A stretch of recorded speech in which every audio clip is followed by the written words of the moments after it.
Lorsque vous atteignez votre maximum et que vous sentez que vous perdez votre concentration, arrêtez d'étudier. Si vous faites des pauses régulières, chaque fois que vous recommencez, vous repartez au maximum de votre efficacité. Il n'est pas nécessaire de faire de longues pauses, 5 minutes suffisent. Méthode recommandée, 25 minutes d'étude, 5 minutes de pause. Répétez le processus, puis offrez-vous une grande récompense à la fin. Pendant les pauses, faites quelque chose que vous aimez. Levez-vous, bougez, étirez-vous, marchez, dansez sur votre chanson préférée.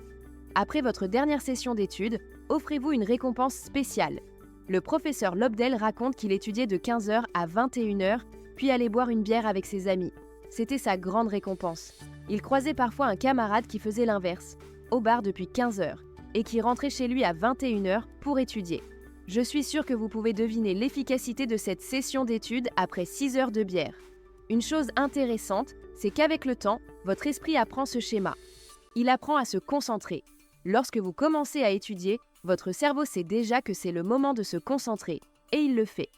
Résultat, avec le temps, vous pourrez allonger votre durée d'apprentissage efficace.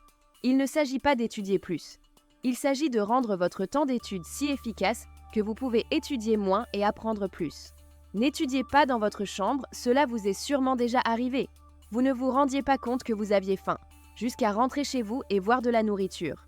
Vous entrez dans une pièce et vous vous sentez soudainement triste ou joyeux, sans savoir pourquoi.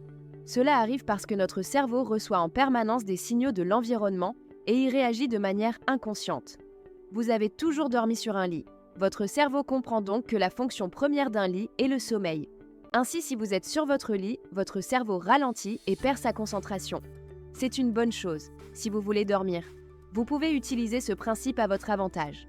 Si vous évitez de faire autre chose que dormir dans votre lit, y compris utiliser votre téléphone, vous vous endormirez plus facilement.